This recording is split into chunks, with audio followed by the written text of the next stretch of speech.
Welcome to Blind Abilities. We got a great conversation coming up here. Qudsiya Naqui, a lawyer, an advocate, fellow podcaster, joined me in the Blind Abilities studio, and I think you're really going to like this conversation. We just started out talking, and whoa, it's a really great conversation, and I'm so glad to be able to share it with you. And if you want more podcasts with the blindness perspective, check us out on the web at www.blindabilities.com, on Twitter at blindabilities, and download the free Blind Abilities app from the App Store or Google Play Store. That's 2 words, Blind Abilities. So without further ado, here's Qudsiya Naqui in conversation. When you wrote to me, I was really excited because I always love to reach young people. Please welcome Qudsiya Naqui, sharing her experience transitioning from a sighted student to a visually impaired student.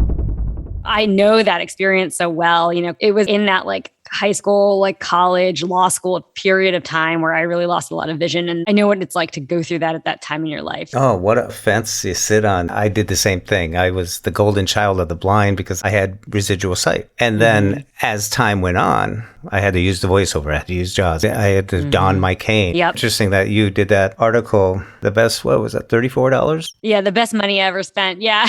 Yeah, for Vox. Yep. And here's a quick snippet of the article published in Vox. The best $34.32 I ever spent, my white cane. As a blind person, it was a conscious investment in my own independence. By Qudsiya Naqui. I touched down in Denver, made my way through the airport, and got an Uber to a restaurant a friend had recommended. I had made a reservation in advance, walked right in, and was seated at the bar. I enjoyed an entree and a cocktail and caught up on podcasts while I ate my meal. Later, I paid my bill, then took another Uber to my hotel. This all sounds pretty mundane. As a 35-year-old professional, I had gone on a million business trips before, but as a newly minted openly blind person, it was a huge first for me. Checking in with the hostess, ordering the dinner I selected in advance after perusing the menu online, and being just another patron amid the chatter and clinking of dishes in the hip, busy downtown spot made me feel powerful and present in a way that was entirely new, and frankly, the meal was quite delicious. As I settled into my hotel room that night, I thought about the object that made this whole trip possible, my white cane. Wielding the cane in the airport, at the restaurant, and in the hotel made me feel powerful and in control, but I recalled a time when that was not the case. I remembered when pulling out the white cane filled me with shame. It was the symbol of my failure to be sighted. And for the entire story, click on the link in the show notes. That was really interesting that article was the article that all of a sudden I just turned and dug in a little bit and I said, wow, she wrote an article about a $34 cane and here she is.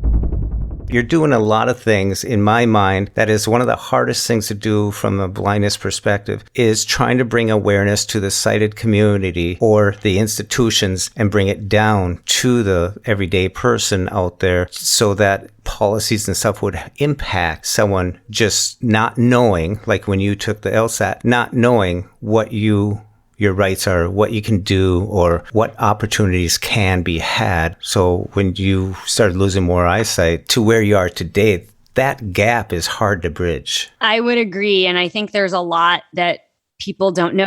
Thank you for listening to that episode that I did of the podcast Unfair Nation, where I talked about my experience with higher education and the LSAT and things like that. And I had no idea that I could advocate for myself. I didn't really think, I should challenge this. This is wrong. And part of that is because we are raised in this ableist structure where everything around us is designed for typically able people. And it's really hard to question that. It's sort of a power dynamic. And I think my moment of empowerment was when I did raise my hand and say, hey, this isn't right. I should have access. I should be able to participate equitably and equally with my sighted peers or my non-disabled peers. And once you start to flip that switch for yourself, sort of conceptually in your mind, it becomes a lot easier to demand the things that you need and to know the things that you need and to know what you can ask for. So I think that was really a powerful experience for me. The LSAT, I kind of was defeated in that instance. And then later on in my life, I experienced some challenges in a workplace. And that really was the place where I flipped the switch because I was experiencing some things. And I was very fortunate that I had a really good friend of mine who worked in the same workplace. And she was sighted, but she was witnessing. And I was describing to her the kind of discriminatory behavior I was experiencing. And she said, this is not right. You need to get an advocate and you need to challenge this because this isn't okay. And I did that. And that was really an incredible incredible experience because that person came in and they validated my sort of feeling that I was internalizing as, oh, this is my fault or this is my problem to solve. And she said, no, this is not your fault or your problem to solve. It is society's problem to solve. This workplace should be designed to accommodate you, to give you the things you need to maximize your success and to maximize your contributions. And you have the right to ask for that. And they are duty bound to give that to you. And I think that experience really changed, was just transformative for me. Just before that experience, though, were you like lost within yourself, looking for answers? Yeah, I think I had a lot of insecurity because I wasn't able to participate in the world like a sighted person. And I'm sure a lot of your listeners, young people out there who are experiencing vision loss, who are going through these transitions, when you're in school, you're in high school, you're in college, you want to fit in and you want to sort of do what everyone else is doing. And it doesn't occur to you that, oh, I can do what everyone else is doing or do what I want to do. I just need to do it a different way. And everyone as a community around you needs to participate in finding those solutions with you. And you're not alone in that. Like, it's really hard. The universe doesn't send disabled people that message, right? And I think that's changing. And I'm really excited to see that change. And I want to be part of that change. But it's hard. And yes, I do feel like I centered everything around myself. Like, oh, it's my disability. It's my problem. I'm carrying this burden of solving everything myself. And once I realized that I'm not alone in that and that non-disabled people, as much as disabled people, are also responsible for providing me with access, I felt that burden sort of lift off of me. And I felt so much more empowered to like ask for what I need and to demand that things be designed for me. That feeling of lostness is very much something I felt for a long time in my life. That part where you start advocating for yourself gets to a point where I remember when I reached that point, but it feels like there's a new, it's invigorating, a new person within myself gets awoken. Like all my energy that I used to use for other things is back again, but I can focus it somewhere else, focus it on something. And it's almost like you got to be selfish. Yeah, exactly. And I agree. I think once I stepped outside of myself, I understood how to do self-advocacy and do it well. I felt like I could be a better person. I could be a better sibling. I could be a better daughter to my parents. I could be a better member of my community because I wasn't like constantly focused on like, how am I going to get from point A to point B at night? Or how am I going to whatever? Or, oh, I'm going to pull out my cane and people are going to make fun of me. Like I wasn't like obsessed about like you said, in this like selfish space. And that gave me so much room to be a better person, to be a person who's contributing in their community and also doing the things I enjoy doing. Mm-hmm. Welcome to Blind Abilities. I'm Jeff Thompson.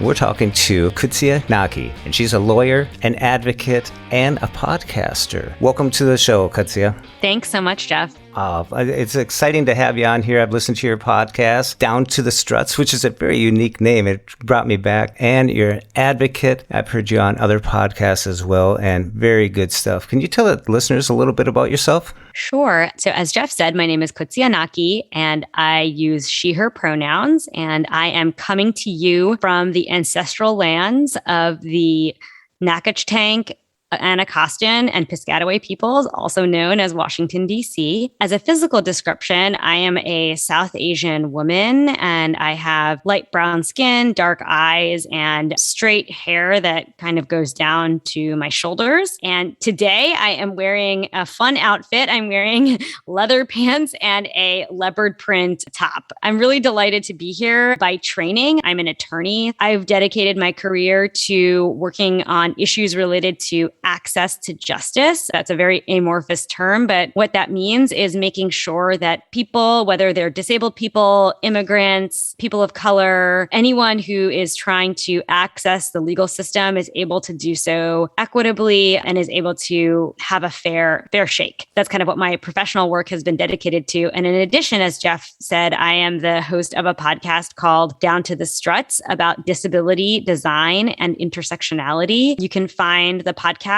on Apple Podcasts, Spotify, or wherever you listen to podcasts. And you can also visit our website at www.downtothestruts.com. And of course, we're on Twitter and Facebook and Instagram as well, called Down to the Struts. So I have had the privilege in that podcast of interviewing lots of interesting people, talking about all sorts of things related to disability, whether it's related to access to the arts, policing, immigration, law, you name it. education. I feel very privileged to have the opportunity to speak with so many cool, smart people. And now I get to speak with another really cool, smart person, and that is Jeff.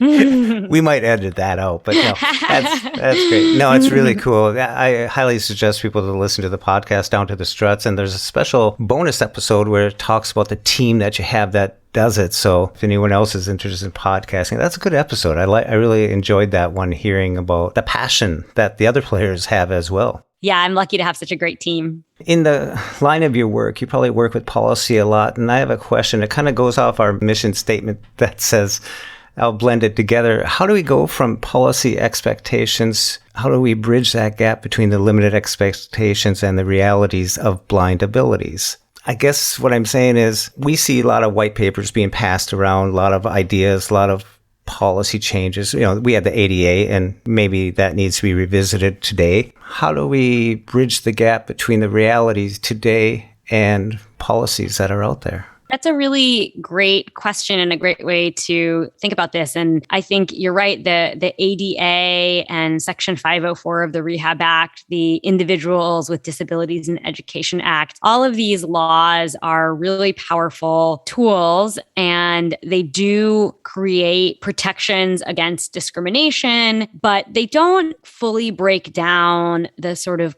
cultural barriers and cultural prejudices that result in the ableism that many of us experience. And I think in addition to, laws and rights, they can only get you so far. And I think they definitely are important and they help, and they're a tool in the toolbox of change. But I think there needs to also be sort of this culture shift. And we were talking about this a little bit earlier when we were chatting, but it's the shift in thinking from, I often, this very much connects with this idea between the difference between the medical model of disability and the social model of disability. So instead of focusing on people's individual impairments and how that affects their bodies, how do we actually design structures and systems that provide access for those bodies in whatever way they experience the world? Whether that's a museum making sure that all of its exhibits include audio descriptions or an opportunity for tactile experiences of art, or whether that's making sure that disabled immigrants who are in detention in immigration court have access to the accommodations they need to meaningfully participate in the process that we've laid out for people who are trying to live in this country. So I think it's a shift of focusing on the individual and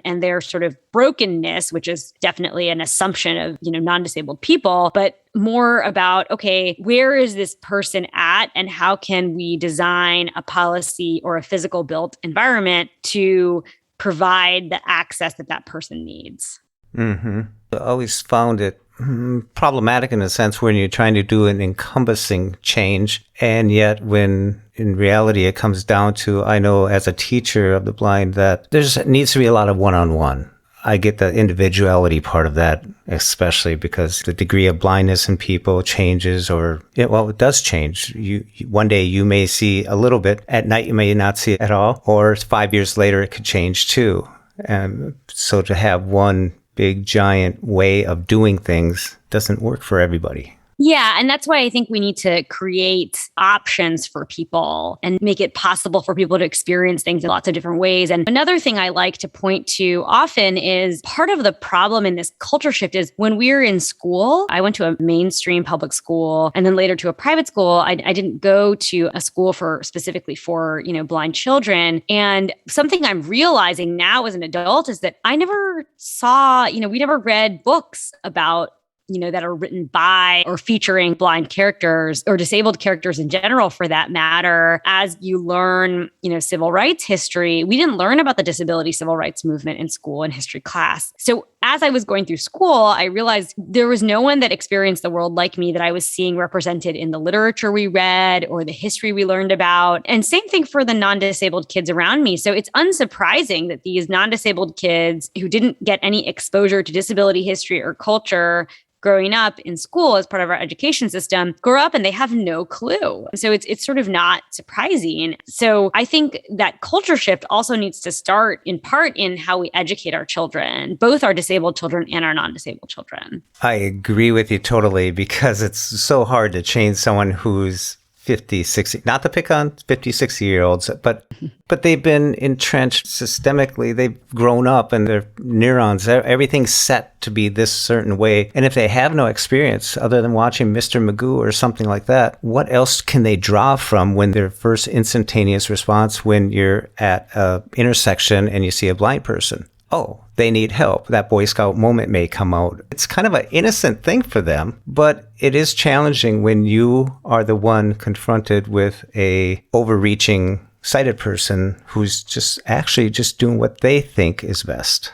Yeah. And I think there's there's always good intention there, but to a certain degree, the good intention is irrelevant, particularly if you don't really understand the world from the perspective of that blind person. And you might inadvertently be causing them more harm or danger than if you hadn't, quote, helped them or tried to offer the intervention that you thought was the most appropriate. I mean, that's happened to me on many occasions. And it's really, really hard to navigate those situations because on the one hand, you understand the lack of ill intention or the good intention of the person. But at the same time, you're in this sort of fight or flight state of like, you know that whatever they're doing is putting you in harm's way more than helping you. Mm-hmm. And I think this is also a part of just general, how people should interact with sort of this framework of empathy of, I'm not in someone else's shoes, but I should try to figure out what it is like to be in their shoes. And I think learning about disability is a really good, strong framework for cultivating that sort of empathy, cultivating that sort of creativity. And then also my hope would be as more stories of disabled people and blind people, et cetera, come into public discourse, that we'll also start to see more blind people in these professions. Another area that I've talked a lot about on my podcast and in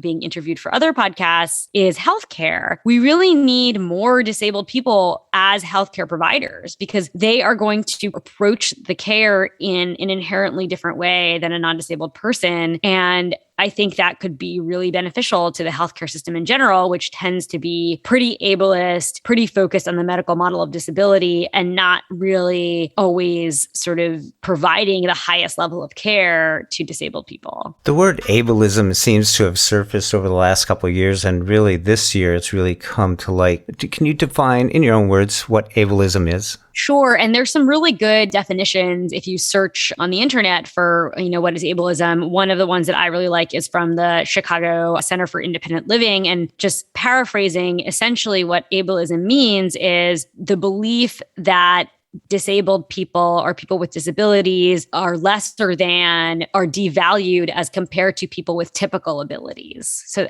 broadly speaking, that's sort of what ableism refers to. Yeah, because inclusion has come to light, ableism, and every once in a while these words come up. But I think ableism, for anybody who didn't know really, or has been wondering, really answers a lot of questions, age-old questions from 10, 20 years ago when I first lost my sight, what this was, what this need to help me or see me do something that is different to them so they think I'm doing it wrong. Or, it's just, we're just doing things differently. So I'm glad that word has surfaced. It gives people a conversation.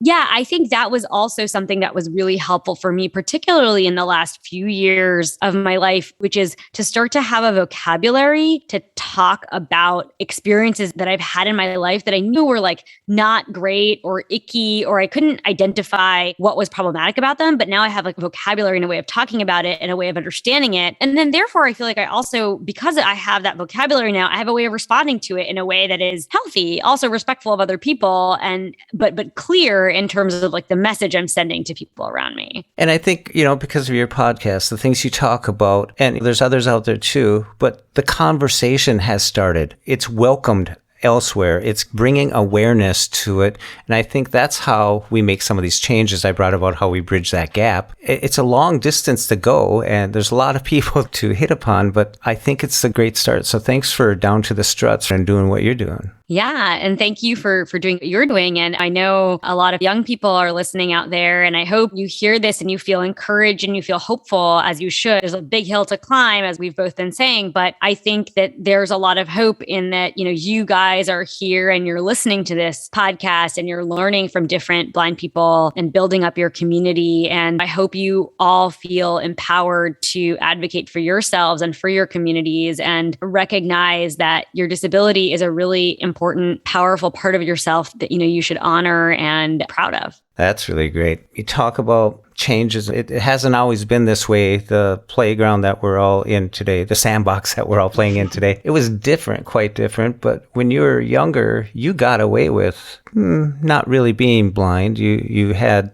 eyesight problems, but growing up, who was your big advocate? Were your parents your best advocates? I grew up in a South Asian family. So my parents immigrated to the US from India in the 70s. Of course, they were navigating a lot of cultural challenges. I think ableism is something that permeates across a lot of cultures, American culture and other cultures as well. And every culture kind of thinks about disability in a different way. And so they were kind of grappling with that. But that being said, my mother was a very assertive and resourceful person. And she was very quick to make sure that I had access to services, despite whether she was able to articulate that I had a disability or all of that. But regardless of that, she was very focused on making sure I had appropriate services, that I had access to assistive technology, that I received mobility training with a cane. So she was very proactive in that sense. And I think when the incident happened with the LSAT, my mom, she was there and she witnessed it all and she saw how horrible it was. And she insisted, she said, you have to call someone, you have to talk to someone, you have to do something. You can't take this exam this way. This isn't fair. And even though she, again, didn't have the vocabulary of like, oh, this is an ADA violation or something like that, she understood in her gut that this was wrong. And I think for me, I was really wrapped up at the time in, I have to do well on the LSAT. I have to get into a good law school. Like I have to be a high achieving student. And so I was just sort of like, I just need to press forward and deal with whatever to accomplish that. I wasn't ready to sort of hear my mom at that time, I think. And I wasn't emotionally there. But I think that her sense of injustice really sort of stayed with me. And I remembered that. And I remembered her reaction to that whole experience of taking this exam without the appropriate accommodations and really not succeeding very well. I think that in my subconscious at the time, that sense of outrage at the injustice really did stay with me. And I feel that even though I didn't sort of take her advice at the time, there was an element of advocacy that I learned from her that I took into other experiences. And later in my life, I was ready to kind of stand up to the injustice and take action and advocate for myself. So yeah, I think my parents, especially my mother, played, a pretty significant role in that. And the LSAT situation was when they didn't allow you to use the accommodations that you now needed, but you didn't show in the past. Correct. And subsequently, there was actually a lawsuit on this very issue that was won by someone a couple of years ago. And so they've actually changed the exam. Mm-hmm. We had her on the show. To make it more accessible. I remember like 10 or 15 people texting me the day that lawsuit was decided and being like, oh my God.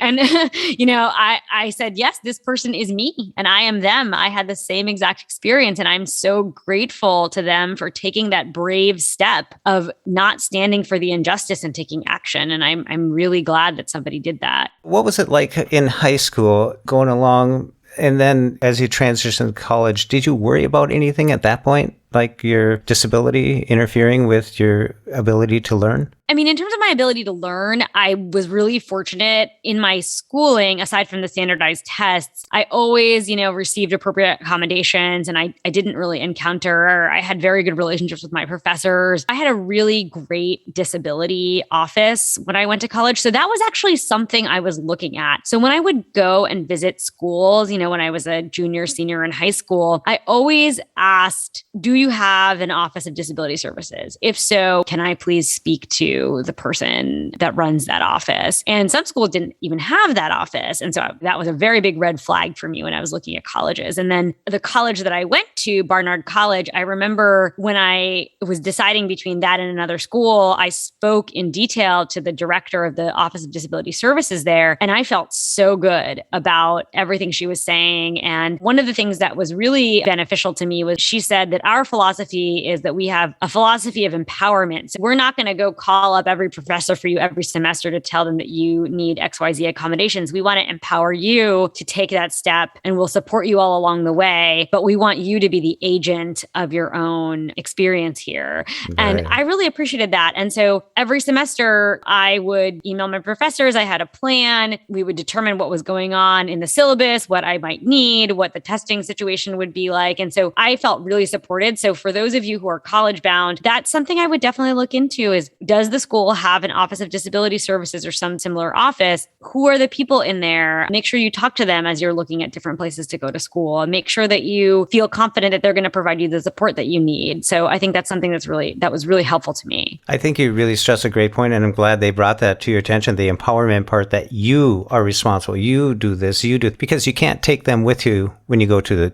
job site. They're not coming with to help you later on. Exactly. So you got to wean yourself off of them a little bit. But empowerment, I like that. When you went to law school or your senior year, that's when you really started to lose your eyesight. And yes, so that's right. What was that like? Not challenging enough. I know you adjusted and you succeeded, but what was it like mentally, socially? Was it a turning point? It was really tough. When I was at that stage, I really wasn't in the place, not even close to the place that I am now in terms of using the white cane and being, feeling confident about my blindness skills and also feeling just comfortable with my blindness. And I counted myself out of a lot of things socially. So if stuff happened at night, I would say no. Or if I wasn't confident about how to get somewhere, I wouldn't go. And the other thing that was really hard in law school was I had to completely change my learning style because I always learned from visual learning, from reading and et cetera. And that was just not an option. And I was watching my grades kind of plummet. And I'd always been, academic performance had been something like I really clung to because I didn't have a robust social life. So school was really important to me. And so the feeling that I was failing in this area of my life was so central to me was really, really tough. But I worked through that in my first year of law school and I learned how to learn by listening. And that was really transformative. I was like, oh, wow, this is so much more efficient and so much easier. And then I saw like this huge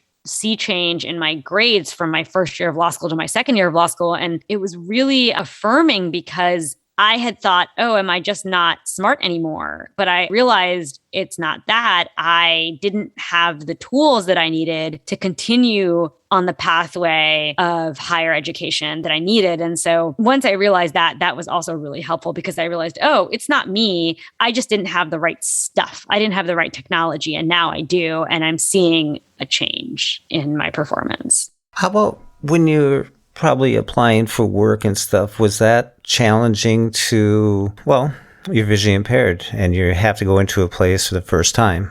What was that like? It was challenging. At first, when I was in law school, I had decided I wanted to do immigration policy. But a lot of the policy experts I talked to said, we really think it's important for you to try to practice immigration law for at least a year or so. You can't really dig into the policy issues until you understand how people navigating the system experience the system. So I thought that made sense. And so I was able to get a postgraduate fellowship and work at a nonprofit organization representing immigrants. I always knew I didn't want to be a traditional courtroom lawyer. I wasn't really interested in trial lawyering. It just wasn't for me. I'm a policy person and I kind of knew that. So that was there. But also it was just really hard. Immigration at the time, you have to complete a lot of forms for people. And the forms are not usually either they're printed or they're online, but they're not really very accessible. I wasn't a JAWS user yet. So that was another thing. And it was really difficult. And it was really difficult working with clients where often I was working with either Urdu speaking or Spanish speaking clients, not operating in I'm a heritage speaker of Urdu and I'm quite proficient in Spanish, but they're not my first language, right? And so having to navigate my disability and work across cultural competencies was really, really hard. And also I felt that the attorneys around me weren't being accommodating either. And so I was kind of in this really difficult situation. And again, I didn't know what I didn't know in terms of what I could advocate for myself in the workplace, especially when you're working in legal services, your central focus is your client and not you. And so it was very hard. And it confirmed for me that I didn't want to practice immigration law, but I did do it for a year. And then I went to a policy organization, which was much better in terms of the pace and the kind of work. And it just was a better fit for me. And also I felt like a better fit for where I was with my blindness skills. But I still experienced a lot of sort of discrimination, lack of understanding, working with people who really don't know anything about working with a disabled colleague. I mean, it was really difficult, but I learned a lot from it. And I've brought those learnings into my new jobs. And I've been a lot more assertive in what I need and how people can support me. And I find that when I'm clear, everyone else is more comfortable. So when you're able to say, hey, I can do this. Here's what I need. And you can kind of engage in that kind of negotiation with your employer. It's a lot smoother because you're operating from a position of power because you're very clear about what it is that you need to succeed. And you're very clear in the fact that you can actually do the job. I think that's something you learn over time. Also, it's definitely different from when you're more junior versus when you're more senior in your career, which is where I am now. So I feel like I am in a more of a position of like, people are usually hiring me because I have the expertise they need. I've been a lawyer for more than 10 years. So that definitely helps. But if you go into a job, even if you're junior and you are just very, you really try to figure out what you need and you ask for it in a way that is professional, but also assertive, I think that is really helpful. It just didn't come overnight. You had to go through this process to get to where you are today. Definitely. Yeah. I think it's a learning curve, as are so many things in life. I think that's what some people misunderstand about blindness and blindness training. If they lost eyesight later on, they go to a training center, they're going to come out as a super person, the super blind, and have all these skills and the world's going to accept them. But I think it's some hard knocks and some experience. I think experience is the best teacher. And as you go, you learn the power that you have within you to advocate for yourself and to challenge either authority, systems, or even workplaces. Oh, yes, absolutely. I have gained some of the greatest wisdom and learned some of the most powerful lessons from some of my biggest mistakes. So don't be afraid to make mistakes. It's part of growing and learning, and it's okay. What tools do you use today? What accessibility tools, assistive tools do you use today for success? So I'm a JAWS user. I also use VoiceOver. I am someone who I never learned Braille, actually. When I was younger and I was being assessed for, rehabilitation services, that was never something we talked about. And I wished Braille had been pushed harder. That's something actually I'm doing some advocacy on here in Washington, D.C., where I live, is making sure that there's early intervention for blind students and visually impaired students to expose them to Braille young. I would still like to learn Braille. It's on my bucket list. I really recommend it. Everyone I know who knows Braille says it's the greatest thing they've ever done, and it really amplifies your literacy. And I really encourage folks to consider that, even if you're later on in life. And, maybe I'm a bit of a curmudgeon, but I would like to learn Braille one day. And that is a dream that I have. So I definitely think Braille is key. But thankfully, even though I'm not a Braille user, technology has come so far in terms of VoiceOver on the iPhone, JAWS. I feel that I'm quite functional with a lot of things because of those text-to-voice technologies. Speaking of Braille, someone that I know is very big on Braille whispered in my shoulder that you're also a runner and a tandem bike rider. That'd be Laura Wolk from DC. Mm-hmm. Yeah, that was surprising. I got this little message from her and she goes, oh, and she ran the New York City Marathon. So you like running? I do. I've been running since I was 11 when I used to run independently for a long time. And then I moved to DC and that was going to be really hard. So I discovered this amazing organization called Achilles International. I now sit on the board of their DC chapter and they have chapters all over the world and in many US cities. And if you live in a place without an Achilles chapter and you like to run, you should start one and you can get in touch with me and I can explain how to do that. So it's a group that matches disabled runners, hand cyclists, blind runners, all sorts of people with developmental disabilities with guides. So Jeff just mentioned my running the New York City Marathon. I ran that with 2 guides and I use a tether for running. And then as Jeff mentioned, I also do tandem cycling, which is so fun. It's super, super fun. And there's a group I'm involved with here in DC. If you live in this area, it's called the Metro Washington Association of Blind Athletes. And we do tandem cycling, hiking, kickball, goalball, which I imagine you've talked about in the past episodes, Jeff, which is specifically a blind sport, which I unfortunately am really bad at. But is really fun. So yeah, I think adaptive sports are wonderful. And I encourage folks to get involved in them if they're interested in sports. And if you feel like, oh my gosh, I can't run anymore, I'm losing my sight, or, I can't bike anymore, I'm losing my vision, there are adaptive options for you. And honestly, they're just really fun and give you a really great sense of community. Oh, I think that community part of it is great. I joined blind hockey, and it's the people that you meet that, they've always been there. But you get involved with it, and there's such a great group of people, that are involved in that type of stuff. So it's not just the sport, it's the people there. And it's not centered on blindness, it's centered on the sport. Yep. It's just fun. It's just fun and good people.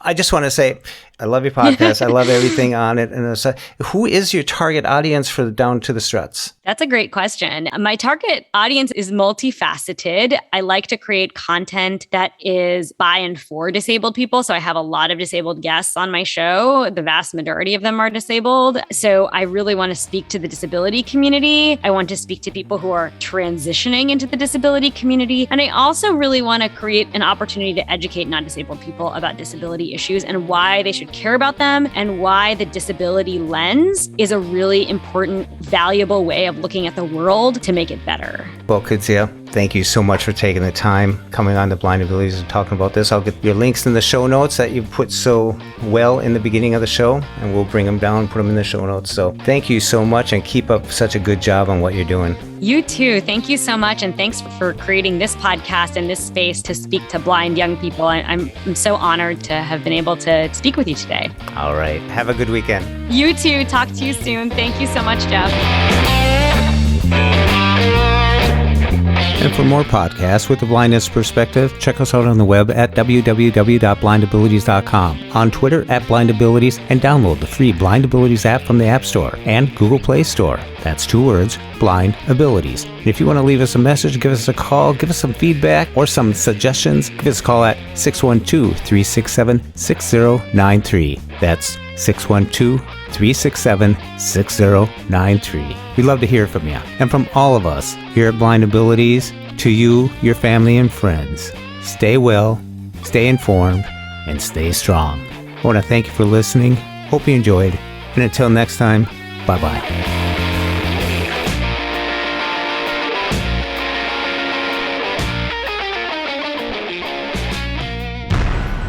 When we share what we see through each other's eyes, we can then begin to bridge the gap between the limited expectations and the reality of blind abilities. The realities of blind abilities.